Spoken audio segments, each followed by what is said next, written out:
네, 그러면 이제 5회차 부분의 복습 노트 리마인드하고 집에 갑시다. 일단 우리가 첫 번째 내용을 봐봅시다. 지금 첫 번째 내용은 지금 뭘 물어본 거냐면 구역을 정한 다음에 나중에 계획을 만들 수 있다, 이 부분을 보는 거야 지금. 도시개발구역 지정한 후에 개발계획 수립할 수 있다. 근데 녹관농자는 다들 알고 있는데 주거상업공업지역이면 전체 도시개발구역 면적이 얼마? 그렇지, 30% 이하. 30% 이하인 지역은 구역을 정한 다음에 계획을 수립할 수 있다. 뭐라 하더라도 주상공이라고 하더라도. 이해가셨죠? 하도 여러 번 봐서. 그 다음에 지정권자가 개발 계획을 수립하려고 하는데 동의를 받을 필요가 없다는 말이 있네요. 동의를 받을 필요가 없다. 키워드를 잡아야 뭔 말인지 알지. 그럼 동의를 받을 필요가 없는 건 어쨌든 언제는 동의를 받아야 하는데, 환지 방식이면 쫑알쫑알 말이 많으니까 개발 계획을 만들 때부터 동의를 받아야 되거든 원래.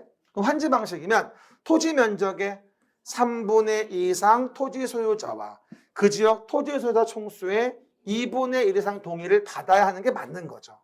하지만 내용에서 봤을 때 다만 개발 사업의 시행자가 누구이면 국가나 지방자치단체이면 그 동의를 받을 필요는 없다. 작년 기출이었고 아주 빈출이죠. 저는 2번 지문은 31회 때 물어봤으니까 1번 지문이 다시 한번 나올 때가 될 것 같아. 1번 잘 챙겨놓고 구역 정한 후에 계획을 만들 수 있는 주상공에 대한 거 기억해봐야 되겠죠. 그럼 세 번째 내용은 뭘 물어보는 거냐? 세 번째는 국토교통부 장관이, 시작, 국토교통부 장관이 지정할 수 있는 국장의 지정 사유를 또 물어본 거지. 그러면 국토교통부 장관이 도시개발구역을 지정할 수 있는 요건은 도시개발구역을 지정 요청하는 거지. 누가? 그치, 관계 중앙행정기관장이 이에 대한 부분을 요청하는 거잖아.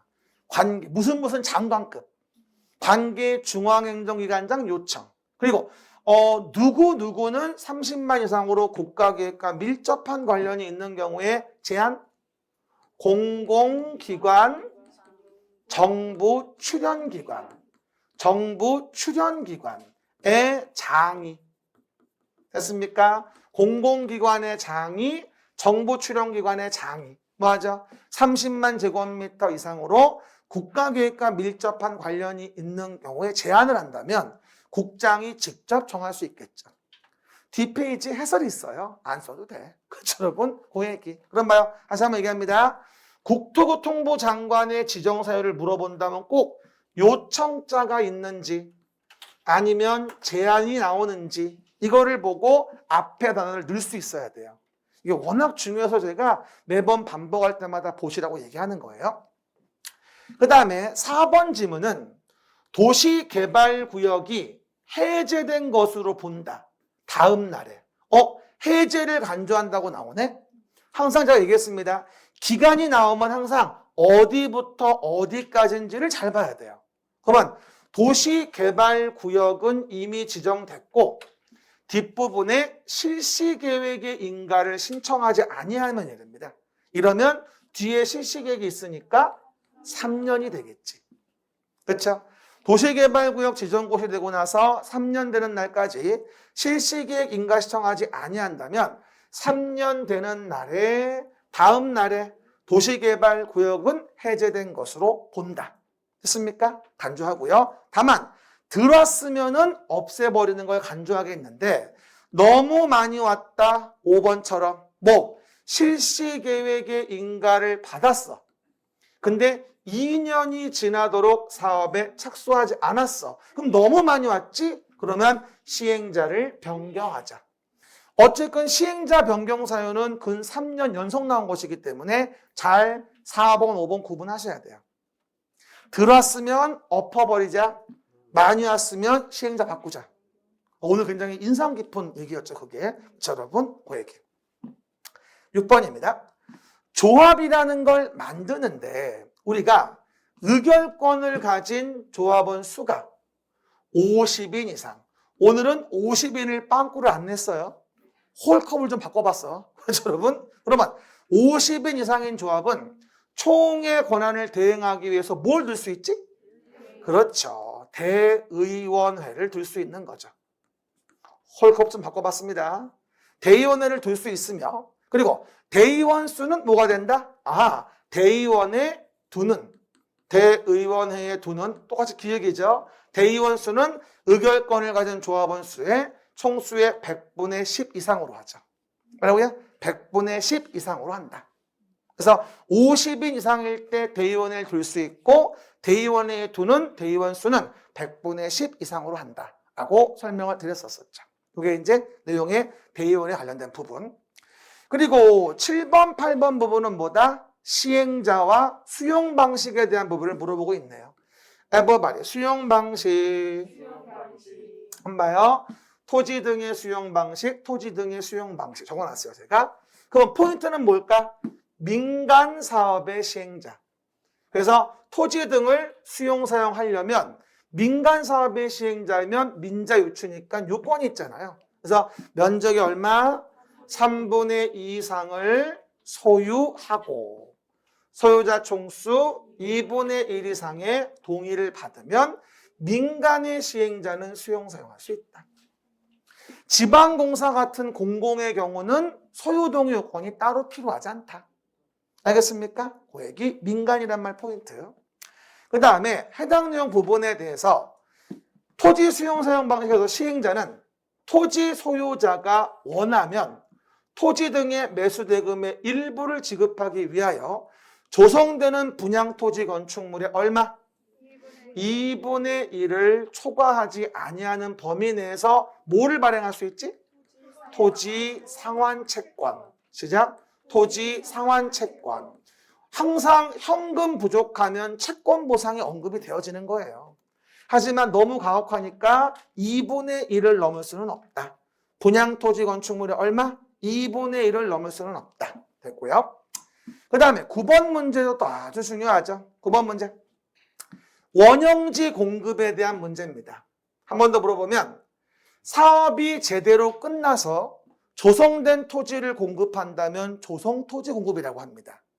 하지만 끝나지도 않은 상태의 토지를 공급하는 건 원형지 공급이라고 하죠. 그러면 의심스럽죠.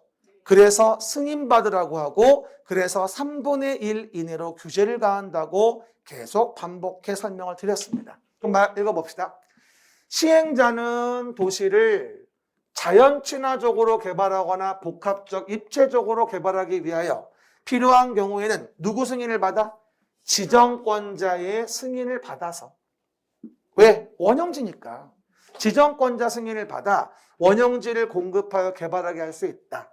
이 경우 공급될 수 있는 원형지 면적은 전체 도시개발구역 토지 면적의 얼마? 3분의 1 이내로 한정한다. 왜? 정상적인 방법이 아닌 것으로 보니까 원형지 공급은 승인받아야 되고 시행자도 먹고 살아야 되니까 3분의 1 이내로 한정합니다. 이렇게 얘기하는 거예요. 됐죠? 아주 빈출 스토리. 그리고 환지 방식에 대한 부분이 10번부터 나오는데 환지 계획의 내용은 어떤 게 있겠느냐? 첫 번째, 환지 설계를 하자. 그리고 필지별로 된 환지 명세. 필지별로 된 환지 명세와 필지별 권리별로 된 청산 대상 토지 명세지. 절대로 청산금이라는 거를 환지 계획으로 결정할 수는 없어요. 청산금은 끝나봐야 하는 거야. 청산 대상 토지 명세를 할 수 있는 거지. 그리고 남은 땅 중에 보류지라는 게 있는데 보류지 중에 일부는 뭐라 불러? 채비지. 비용 충당 목적으로 남겨놓은 땅. 그리고 구분 소유권과 공유 지분권을 주는 건 뭐라 한다? 그렇지. 입체 환지를 계획하는 경우에는 입체 환지용 건축물 명세라고 하는 부분에 대한 것을 우리가 환지 계획에 집어넣게 되지. 환지 계획의 내용도 워낙 잘 나와가지고 우리가 내용 등을 잘 보시면서 환지 계획 내용을 찾아놔야 됩니다. 여기 봐요. 환지 계획 내용은 환지 설계, 필지별로 된 환지 명세, 필지별 권리별로 된 청산 대상 토지 명세, 4번 채비지 보류지 명세, 5번 입체환지를 계획하는 경우 입체환지형 건축물 명세. 알겠습니까? 정말 많이 나오는 지문이야. 그리고 나서 우리가 11번, 요건 제가 조문을 그대로 집어넣었어요. 11번은 증환지, 감환지, 환지 부지정을 집어넣은 건데 봐봐요. 토지 면적의 규모를 조정할 특별한 필요가 있으면 면적이 작은 토지는 과소 토지가 되지 아니하도록 면적을 늘려 환지를 정하거나, 이게 증환지지. 그리고 환지 대상에서 뭐 할 수 있다? 제외할 수 있으며, 이건 과소 토지 부지정 얘기하는 거야. 그러니까 면적이 작은 토지에 대한 초이스는 뭐야? 너무 작지 않으면 늘릴 수도 있는 거고 너무 작으면 제외시킬 수도 있는 거야. 그래서 면적이 작은 토지는 과소 토지가 되지 아니하도록 면적을 늘려 정하거나 환지 대상에서 제외할 수도 있다는 거야. 너무 과소하면 제외할 수도 있는 거지. 아까 13, 15번지. 그리고 면적이 뭐는 넓은 토지라면 면적을 줄여서 환지를 정할 수도 있다. 이건 감환지라고 하는 거지. 요즘에 뭐 일반 국민도 알아먹게 하기 위해서 계속 조문들을 한글로 하고 있습니다. 그것의 일환이에요, 사실은. 그렇죠? 그래서 제가 조문대로. 제가 그리고 지금 계속 복습 노트의 지문은 원 법조문대로의 지문을 집어넣습니다. 그래야 법조문을 보니까. 제가 매일매일 인스타에 올리는 그 데일리 스터디도 원 조문대로 올려요, 그냥. 그래야 원 조문을 보거든, 우리가. 맨날 기본서 볼 수가 없어. 시간이 없으니까. 알겠습니까? 그렇게 이해해 보시고. 그 다음에 권리의 발생 부분을 봐봅시다. 환지 방식에서 권리가 발생하는 것 어떻게 돼? 환지 계획에서 정하여진 환지는 환지 표본 공고된 날, 그렇지, 다음 날부터 종전 토지로 봐. 그러니까 환지로 종전 토지가 넘어왔다는 얘기야. 이 말을 여러분 이해를 못하더라. 이 말을 봐봐요. 사업이 있기 전 종전 토지가 사업 끝나고 나면 이렇게 환지가 되잖아. 그럼 봐봐. 환지 계획에서 정해진 환지, 이거 환지는 환지 처분 공고된 날 다음 날이 되면 얘를 뭐야? 종전 토지로 본다는 거야. 얘를. 그러니까 넘어왔다는 얘기지. 이해 가셨죠? 그리고 환지 계획에서 환지를 정하지 아니한 종전 토지에 있던 권리. 그러면 환지를 안 정한 토지들은 그 전에 소멸돼야 될 거 아니겠냐고. 발생되는 거와 부딪히니까. 그럼 어떻게 돼? 환지 처분 공고된 날이 그렇지. 끝나는 때. 그때 소멸한다. 발생은 다음 날, 소멸은 끝나는 때. 제자, 발생은 다음 날, 소멸은 끝나는 때. 이걸 얘기하는 거고. 그리고 13번에서 청산금은 환지 처분하는 때 뭐해? 그렇지. 결정하여야 하고. 환지 처분 공고된 날, 다음 날이 있네. 그러면 확정되는 거야. 환지 처분하는 때 결정해야 하고 환지 처분 공고된 날 다음 날 확정되고, 이 경우 청산금 받을 권리, 징수할 권리는 몇 년간? 5년간 행사하지 않으면 시효로 소멸돼. 그렇죠? 오늘 배운 것들에 대한 키포인트에 대한 부분들을 하나하나 정리해서 또 봤습니다. 그렇죠? 오늘도 보람찬 하루를 마치고 정리합시다. everybody 정리. 오늘은 도시관리 계획으로, 여기 봐, 1분만. 도시관리 계획으로 계획하여 하는 사업, 도시계획 사업 중에 저번 주에 배운 시설 사업을 받고 신도시 만드는 개발 사업을 정리해 본 겁니다.